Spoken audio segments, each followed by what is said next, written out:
چاہتے ہو کہ آپ کے رزق میں برکتیں ہو تو اپنے ماں باپ کی خدمت کرنا شروع کر دو، رزق میں برکتیں ہونے لگے گی۔ اگر آپ کا کاروبار نہیں چل رہا ہے، آپ کے اوپر پریشانیاں آ رہی ہیں یا آپ کسی بیماری میں مبتلا ہو تو اپنے ماں باپ سے دعا کرا لو۔ قسم خدا کی اگر آپ کے ماں باپ نے آپ کے لیے دعا کر دی تو آپ کے گھر سے پریشانی بھی دور ہو جائے گی اور آپ کی دعا بھی قبول ہو جائے گی۔ حضرات، تیسری حدیث پاک ہے کہ 3 لوگوں کی دعائیں کبھی رد نہیں ہوتی۔ اگر یہ 3 لوگ آپ کے لیے دعا کر دیں تو ان کی دعا کو اللہ تبارک و تعالیٰ رد نہیں کرتا، قبول فرما لیتا ہے۔ اب لوگ بولتے ہیں، آپ نے دیکھا ہوگا اگر آپ کا کاروبار نہیں چل رہا ہے، مولانا صاحب کے پاس جا رہے ہیں کہ حضرت آپ میرے لیے دعا کر دیں کہ میرا کاروبار نہیں چل رہا ہے۔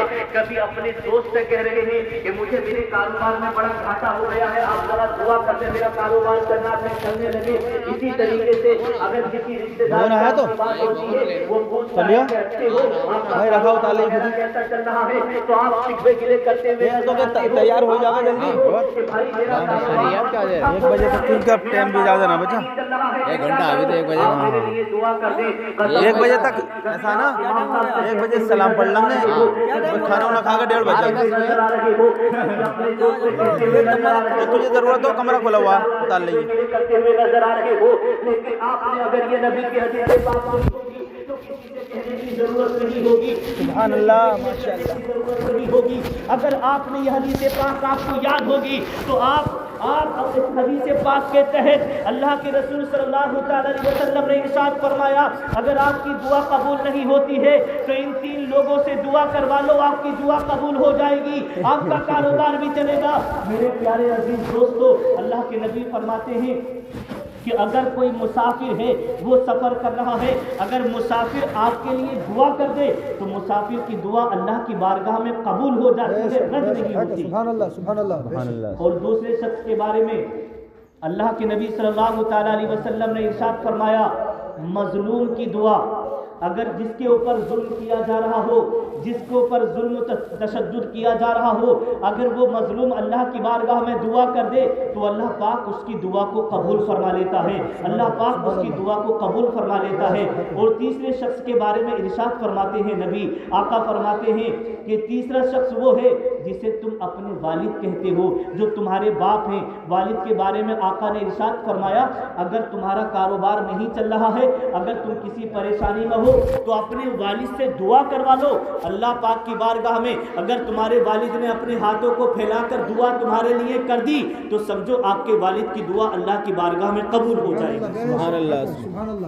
تو یہ 3 لوگ ایسے ہیں کہ ان 3 لوگوں کی دعا اللہ کی بارگاہ میں قبول ہو جاتی ہے، رد نہیں ہوتی۔ لیکن آج ہم شکوے گلے کرتے پھرتے رہتے ہیں کہ بھئی ہم بڑے پریشان ہیں۔ اگر آپ کے ماں باپ زندہ ہیں تو پریشان مت ہوئیے گا، پریشان مت ہوئیے گا، کیونکہ اللہ تبارک و تعالیٰ نے ماں باپ کو اتنا بڑا مرتبہ، اتنا بڑا مقام دیا ہے۔ اگر آپ نے ماں باپ کی خدمت کر کے اور ان سے اپنے لیے دعا کروا لی نا تو ساری مشکلیں ختم ہو جائیں گی، ہے نا۔ اور چوتھی حدیث پاک سنیں، اللہ کے رسول صلی اللہ تعالیٰ علیہ وسلم نے ارشاد فرمایا کہ جو شخص روزانہ صبح کو محبت کے ساتھ اپنے والدین کے چہرے کی زیارت کرتا ہے تو اللہ پاک اسے ایک حج مبرور کا ثواب عطا فرماتا ہے۔ سبحان اللہ۔ حج مبرور، حج مبرور اسے بولتے ہیں جو اللہ کی بارگاہ میں قبول ہو گیا ہوتا ہے، سبحان اللہ، ہے نا۔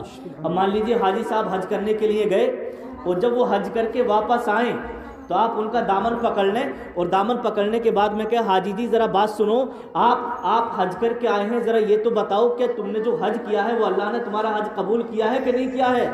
تو حاجی صاحب جو ہے نا بالکل خاموش ہو جائیں گے، بالکل خاموش، چکر میں پڑ جائیں گے، کیسا سوال کر رہے ہو؟ تو پوچھنے والا پوچھے گا حاجی صاحب آپ کا دامن پکڑ کے پوچھ رہا ہوں جو تم نے حج کیا ہے وہ تمہارا حج اللہ نے قبول کیا ہے کہ نہیں کیا ہے؟ تو حاجی جی جواب دیتے ہوئے نظر آئیں گے کہ بیٹا میں نے حج تو کر لیا، وہاں پر سارے ارکان کا کام کرنا میرا کام تھا، قبول کرنا یہ اللہ کی مرضی ہے کہ قبول ہوا ہے کہ نہیں ہوا ہے، لیکن میں بتا نہیں سکتا کہ میرا حج قبول ہوا ہے کہ نہیں ہوا ہے۔ جبکہ انہوں نے 4.5 لاکھ روپے خرچ کیے حج کرنے کے لیے، لیکن گارنٹی کچھ نہیں ہے کہ قبول ہوا ہے کہ نہیں ہوا ہے۔ لیکن اللہ کے نبی کی جو حدیث ہے نا وہ بالکل برحق ہے. آقا نے فرما دیا کہ اگر تم نے اپنے ماں باپ کے چہرے کو محبت کے ساتھ اگر دیکھ لیا